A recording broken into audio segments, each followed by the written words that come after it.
to grab the field, I still believe that there's more value because the public perception is so strong around Gonzaga and Baylor right now. I would prefer to wait until the Sweet 16 or Elite Eight and know exactly the cards I'm playing with and potentially grab two or three of them at 4 and 5 to 1 to win it, as opposed to this mystery bag, which, as we know, when it comes to March Madness, you may get an 11 seed that gets hot. You may get, a 3 seed who has a very high variance and maybe a potentially bad matchup against a Gonzaga and Baylor. There's lots of things that can work against you. And for me, it's not necessarily that I think Baylor and Gonzaga are unsinkable. It's more so that I would prefer to get higher value with individual teams that I'm really encouraged by and like their matchups, as opposed to this particular number, which at this time, seems great. You're getting every team in the field.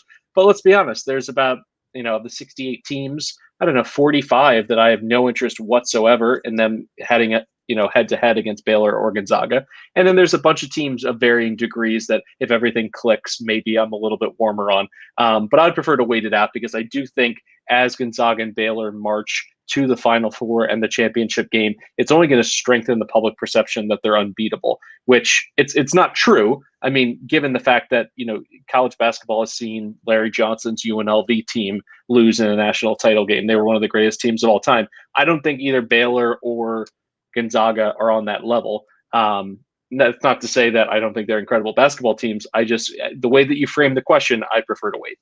All right, so quick follow-up on that. The laying of 167 on the points, that doesn't impact you. It doesn't sound like that impacted you, where if this was a minus 110 bet or even an even money bet, that maybe you change your mind.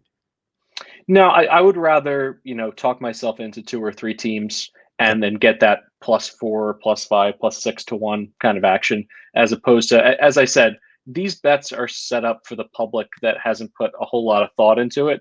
And yes, you get 66 teams, but as I mentioned, 75% of those teams you don't want. So they're just basically throwing in packing peanuts to the present that they're delivering to you, and you're not going to want them.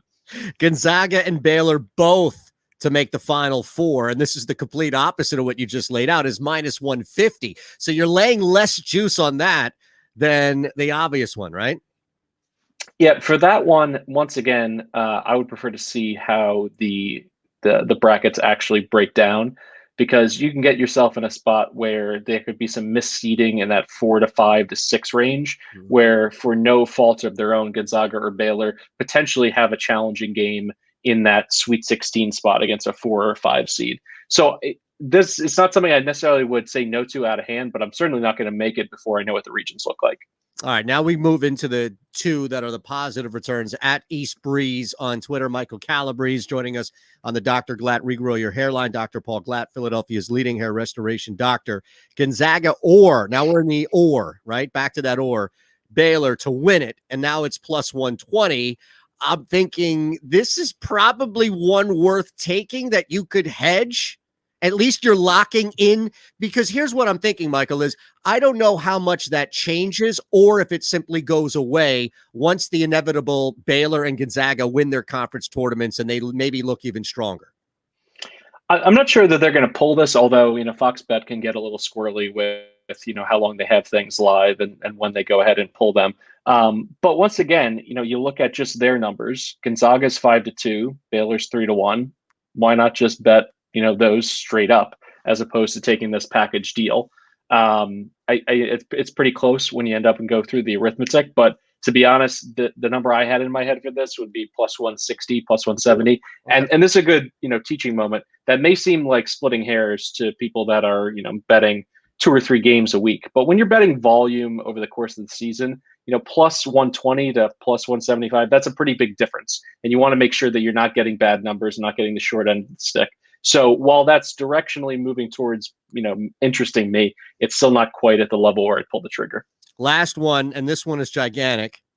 Neither Baylor nor Gonzaga to make it to the Final Four is plus 900. Is this a half a unit, what the hell type sprinkle? Or now in another teaching, educating moment, are you trying to avoid just throwing money down a well? Yeah, this is lighting money on fire, and particularly because when I look at the strategy, you can go ahead and take teams against them in the Sweet 16, in the Elite Eight, and I think they would be not quite 9-1, but they're going to be closer to that number. So once again, it's a matchup game.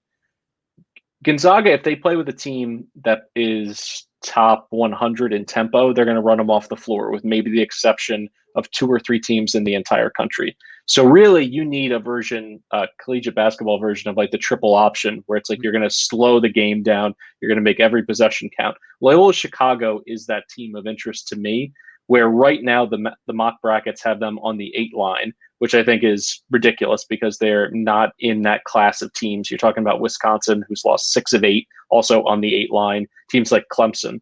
But if they were to grab Gonzaga in the second round, I'd prefer to make a money line bet there as opposed to taking this 9-1, because there's just too many matchup holes in this logic where I don't necessarily at this point can foresee what the field's going to look like and their path is going to look like. And the other, part of it, that's just the way that March Madness breaks down, and we can get into this a little bit later. There's no guarantee that you're going to have to play an 8, a 4, a 2 on your way to the Final Four. There's plenty of years where that 12 seed makes the run, and Gonzaga and Baylor are just going to feed that 12 seed into the wood chipper. So I would prefer to hold on to that money and diversify my plays a little bit as opposed to locking something up, even at a juicy number like 9-1. Well, let's look at that. And I want to take a kind of glance just at your mind and your brain and how you approach something like this, because it's so much data. It's so much information thrown at you, to where if you're not Michael Calabrese and others who do this on the day-to-day and are mining data and value to make plays, you're overwhelmed. And half of the time I see people who, back in the day when you would physically fill out a bracket, get to the end of the side of one paper and just be like, all right, I'm done, 8, 5, whoever, and they go through it. But there's a science to everything. So how do you even approach this, knowing that there's so much stuff in your head, and you had the benefit of looking at everything going out throughout the entire season? So it's interesting. On the Monday after Selection Sunday, I'm actually hosting a lunch and learn for my day job company, where everybody can come and they can ask their questions about how they should fill out their bracket. And the very first question that I'm going to field when someone asks, who's your 12-5 upset? Who do you think the Cinderellas are? It's really just a question of, what is your risk tolerance? Do you think this is going to be a tournament dominated by the favorites? Do you think it's going to be somewhere in the middle? Do you think it's going to be totally, chaotic with teams making runs out of the play-in games? And the reason why I frame it like that is because this year, I think, has proven, not all that dissimilarly from the college football season, that regular convention and some of the metrics you may look at, they just don't carry over week to week, because there's been pauses. There's been no non-conference to speak of where you had a little bit closer to apples to compare resumes. There's been so much that's murkied the waters that if there was ever a year to lean on a heavier, more upset-driven bracket, this is the year to do it. And on top of it, you have teams like Nova that are probably going to end up with a top 4 seed that are really dead money, unfortunately, because of the loss of their point guard.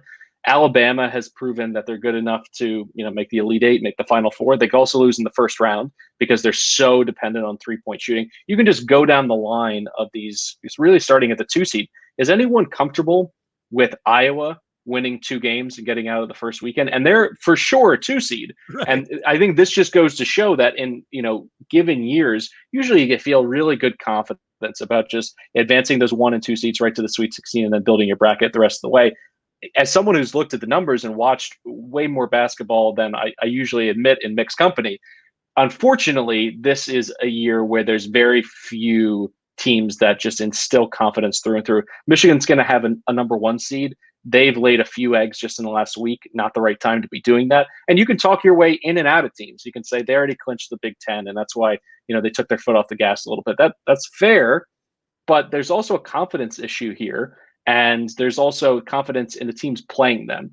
There's a certain factor that I believe Baylor and Gonzaga have this year that no one else has, which is when they roll the balls out for the shoot around, teams are afraid of them.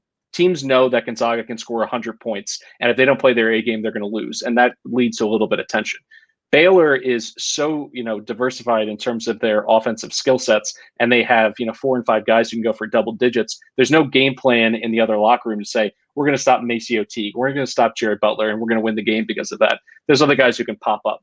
But almost every other team in the country, I don't feel has that fear factor. And that's all the way up to the other 1 seeds, the 2 seeds. It's just not there. So that's where I start, which is, in my professional opinion, this year, if there was ever one to just let into your wild Cinderella dreams filling out a bracket, this is the time to do it.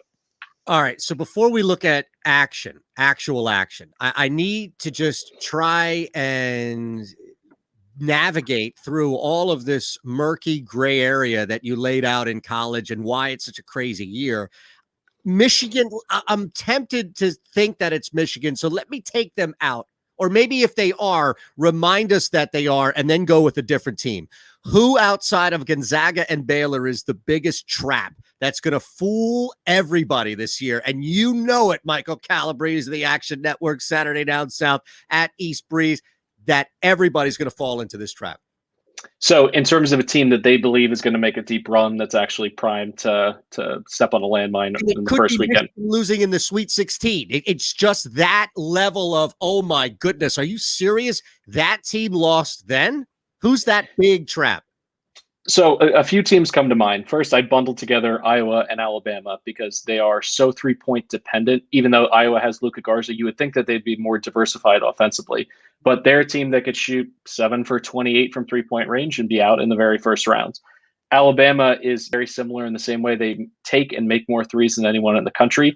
And over the past 2 months, everyone got really impressed when they beat LSU by nearly 30 points. But since then, the only games that they've come up against in just the worst year for the SEC, they play Arkansas and they get beat by Arkansas. So they haven't proven to me that they can beat really high caliber teams. And when you look at the way this bracket is shaping up, as soon as I go to the second round, that round of 32, when you start catching the 2 versus 7s, the 2 versus 10s, some of those 10s are really good. The A10, which is a conference, the Philly area is very familiar with. St. Bonaventure is a nightmare. St. Bonaventure has scoring on the perimeter, and they have a defensive stopper at center. I won't try to pronounce his name because it's too many I's and Y's, and it's an issue for me. I will work on it. I promise I'll come back before filling out the bracket and have it. The guy's got a 7'8" wingspan. So there are some really good mid-majors because they lost that opportunity to play in some of those early season tournaments and impress and draw the national attention, are flying so far under the radar, they're clipping trees right now. And they are primed, I think, because for the most part, they're used to not having the national exposure. All these other programs, I think there's just been a weird energy about not getting up for games and, not having fans in the stands. Like these other teams, they've done the grind. They played in the AAU games where no one was there. They played, when it's St. Bonaventure versus Duquesne, like it's not 15,000 people raising the roof. So with that being said, I think a team like Alabama, a team like Iowa, they're there.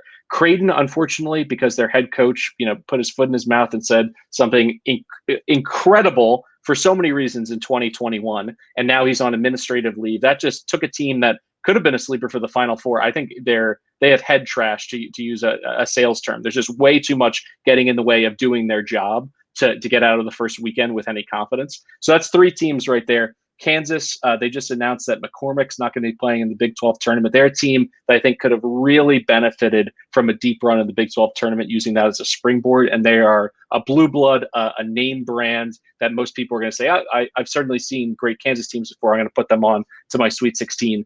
And then finally, I would say this is a team that I was very hopeful and I was high on earlier in the year. Texas is just not playing the brand of basketball that they need to actually make that deep run. And I think they've had some issues and regressed offensively. They're another team that I would potentially circle as a potential victim of one of those 3-14, 4-13 kind of upsets.